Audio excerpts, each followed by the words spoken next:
Salut à tous, j'espère que vous allez très bien, content de vous retrouver comme d'habitude pour une nouvelle vidéo consacrée à l'actualité du MotoGP. Et justement, au sommaire de cette vidéo, on retrouve pour premier sujet la re-signature de Joan Mir, ensuite les essais privés positifs de Honda à Barcelone, pour troisième sujet, une possible signature surprise chez Aprilia Trackhouse. Avec l'avant-dernier sujet, on parlera donc des propos de Carmelo Ezpeleta, le patron de la Dorna, sur l'arrivée de Liberty Media. Et pour terminer, la nouvelle polémique concernant Marc Marquez. On va donc commencer par ouvrir cette grosse parenthèse sur Honda avec ce tout premier sujet parce qu'on a appris une nouvelle re-signature de contrat pour 2 prochaines saisons d'un pilote Honda HRC et c'est tout simplement Joan Mir. Oui, Joan Mir a donc décidé de re-signer pour 2 saisons supplémentaires chez Honda.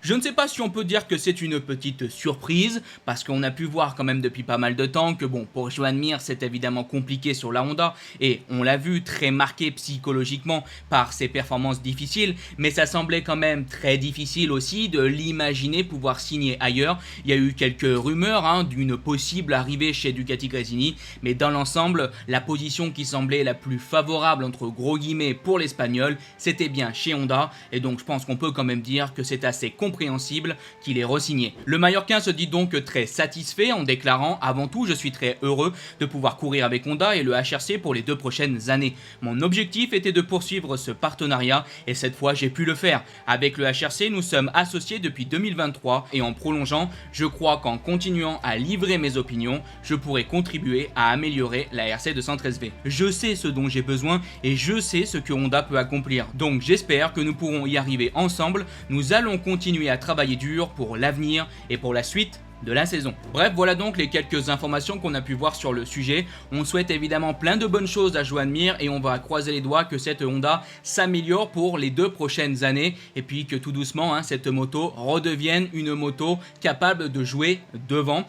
Pour conclure cette grosse parenthèse sur Honda, on va donc parler de plusieurs journées de test qu'a réalisé le constructeur japonais. Il y avait donc les 2 pilotes Honda usine qui étaient présents, Luca Marini et Joan Mir, mais aussi le pilote test Stefan Bradl, et justement l'allemand est revenu sur ce test en disant que c'était globalement positif. Je vous montre donc ses propos. Il a déclaré: je peux dire que c'était un bon test pour nous, surtout parce que nos pilotes réguliers Luca Marini et Joan Mir étaient là et ont roulé le 3e jour. Je suis resté à Barcelone le 3e jour et nous avons donc pu bien échanger les idées. C'était agréable car nous avons pu discuter de tout cela ensemble et directement face à face. C'était précieux que le pilote d'essai et les pilotes titulaires soient là pour un test. C'était instructif et bon. Bon, alors je veux pas rentrer dans la négativité parce que on le sait évidemment, tout ce qui concerne Honda est très compliqué en MotoGP, les résultats sont très difficiles et là on voit des propos positifs, donc c'est très bien. Mais quand je vois le pilote test qui dit « Ah ouais, c'était vraiment super parce que j'ai pu rencontrer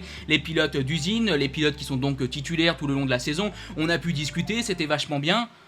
Oui, mais bon, ça fait des années qu'on galère, on en est encore là, à être content parce qu'on se rencontre et qu'on a pu échanger de bonnes idées. Bon, j'ose espérer quand même que Honda va avancer plus vite. Et j'espère surtout que Honda va trouver des solutions plus rapidement que ce que l'on voit actuellement. Ce que je veux dire, c'est qu'évidemment que c'est une bonne chose. On a besoin chez Honda de mieux discuter, de mieux se comprendre pour que voilà, chacun puisse aussi du coup analyser les problèmes de l'autre afin de travailler ensuite tous ensemble pour faire progresser cette moto. Donc c'est une très bonne chose. Mais je peux pas m'empêcher de me dire, on en est encore qu'à là. Enfin, bon, j'aurais espéré qu'on ait quand même franchi cette étape depuis maintenant pas mal de temps. Donc bon, voilà, je suis désolé, je vous ai apporté quand même un petit peu de négativité là-dessus.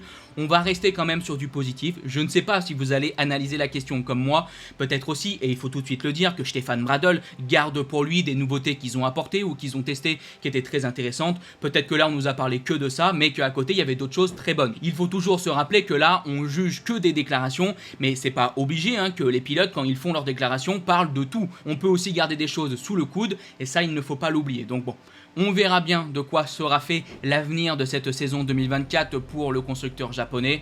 Je continue de croiser les doigts qu'on trouve quelque chose et qu'on progresse pour retrouver cette moto au moins capable de jouer des top 10. Ça serait déjà, je pense, un très grand pas en avant. En tout cas, parenthèse Honda terminée. On va donc passer maintenant à notre troisième sujet, mais il y a quand même aussi un petit lien avec le constructeur japonais.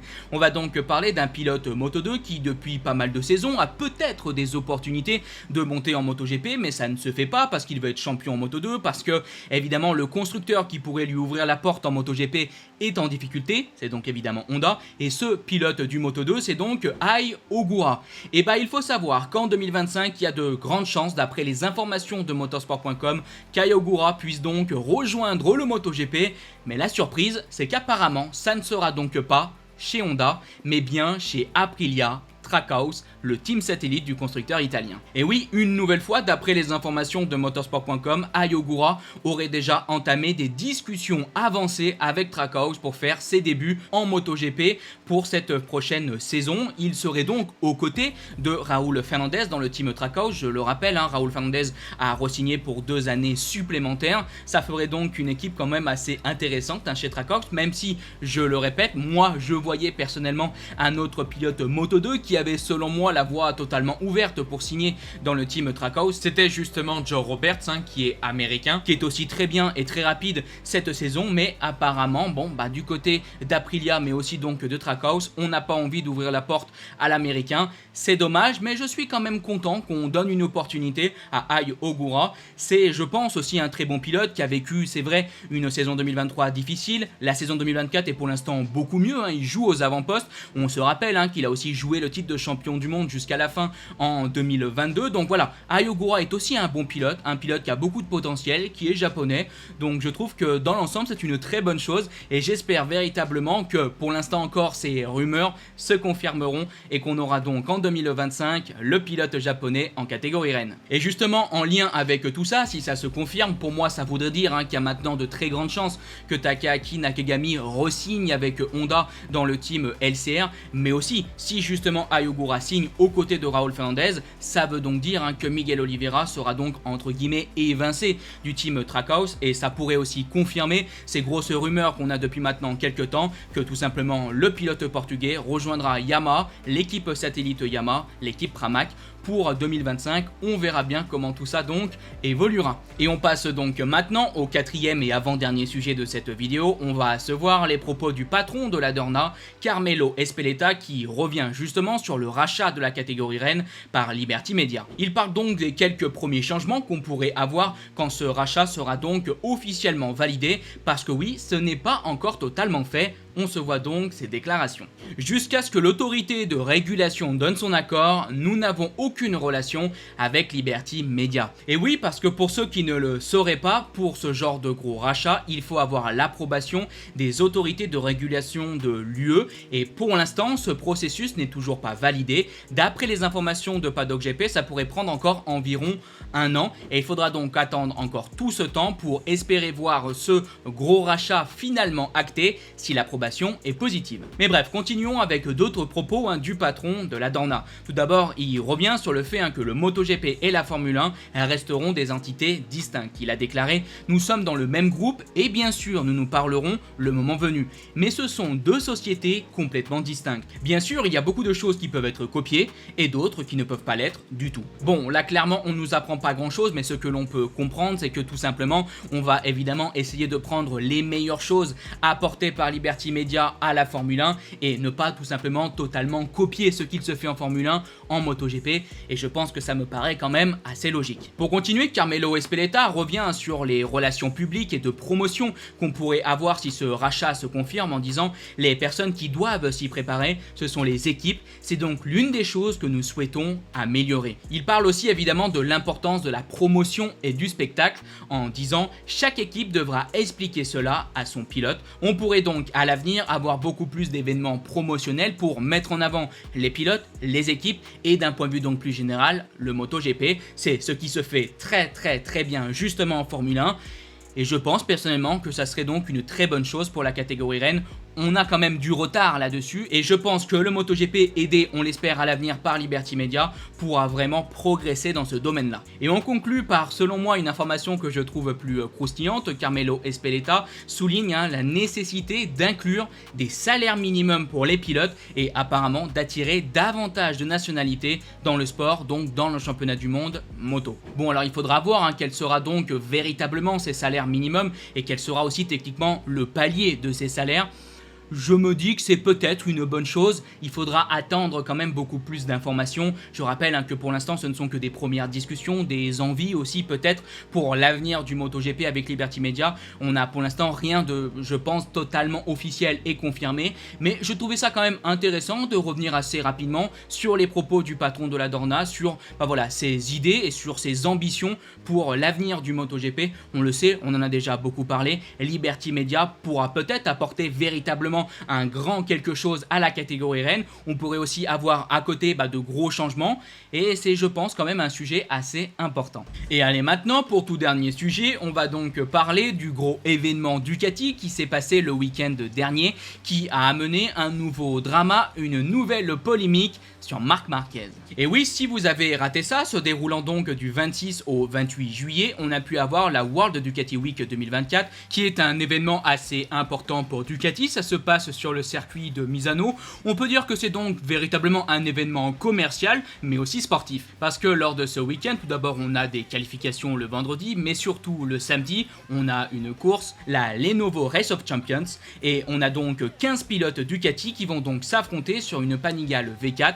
Alors, on a plein de différents pilotes Ducati, des pilotes MotoGP, comme par exemple Alex Marquez, Marc Marquez ou encore Francesco Bagnaia. On a donc aussi des pilotes World Superbike comme Alvaro Bautista, Nicolo Bulega ou encore Andrea Iannone, mais aussi donc des pilotes World Supersport. Bref, une belle brochette de champions. Petite stat comme ça, au cumul donc du palmarès de tous ces pilotes, on a dans l'ensemble 20 titres mondiaux. Ça en fait beaucoup et ça montre une nouvelle fois, je trouve, l'importance de cette course qui met quand même en avant sur la même moto de nombreux grands pilotes. En tout cas, vous l'avez donc compris, c'est un événement qui est quand même plus porté sur le côté commercial. On met en avant Ducati et le but c'est de ne pas casser des motos, ne pas faire non plus chuter d'autres pilotes, et vous commencez à le sentir venir. On rentre un peu plus dans le cœur de ce sujet. Pendant la course qui se déroulait donc samedi, on a pu voir un Francesco Bagnaia gagner la course, mais surtout un Marc Marquez, alors 4ème, qui est revenu très fort pour essayer de prendre la 3ème place, et dans le tout dernier virage, il essaie de dépasser Nicolo Bulega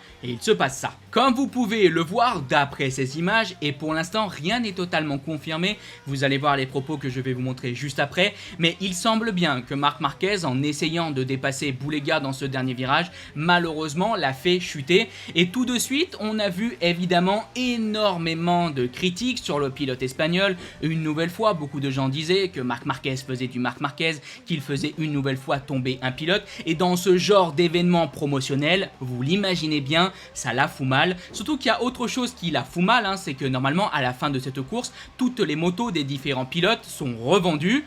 Bon, vous imaginez bien que la moto de Nicolo Bulega manquait à l'appel. On a donc eu beaucoup de critiques et une polémique à la clé, mais vous allez voir que finalement cette histoire est un petit peu plus complexe, parce qu'après les critiques, mais aussi la polémique, Marc Marquez est revenu sur cette situation, et d'après lui, il n'a pas eu l'impression de faire chuter Nicolo Bulega. Regardez ses propos. Dommage, pour le dernier tour, j'ai senti Bulega chuter. Je ne sais pas s'il y a eu un contact ou non. Je n'ai pas eu beaucoup de nouvelles.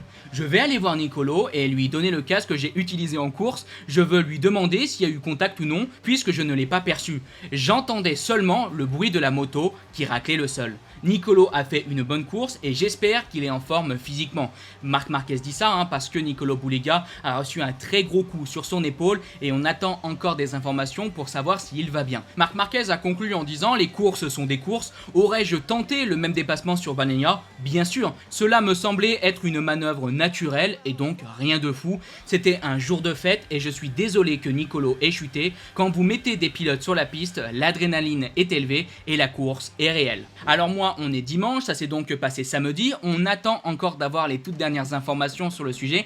Par exemple, je n'ai pas pu trouver de propos de la part de Nicolo Bulega, donc je veux tout de suite le dire, on n'est pas sûr encore à 100% que Marc Marquez ait fait chuter Nicolo Bulega, mais ce qui nous fait bien penser que Marc Marquez a mis à terre malheureusement Bulega, c'est que Ducati a fait un communiqué juste après cette course, et globalement, selon eux, il n'y a pas de doute. Ils ont déclaré: Bulega est tombé au dernier virage suite à un contact avec Marc Marquez. Voilà donc toutes les quelques informations qu'on a pu avoir sur le sujet. Je pense que c'était quand même intéressant d'en parler. Pour vous donner un avis assez rapide sur la question, Marc Marquez, selon moi, n'a pas fait un dépassement complètement fou. Bon, voilà, il a essayé de passer à l'intérieur, il n'y a pas eu un énorme contact, parce que je pense personnellement qu'il y a eu un contact. C'est donc pour moi un petit contact, mais Marc Marquez a encore fait quand même chuter un pilote, et je me répète, dans un événement comme ça, alors que c'était la première participation de Marquez à cet événement, ça fait quand même beaucoup. Là, je pense qu'encore une fois, Marc Marquez ne fait pas remonter sa cote auprès des supporters italiens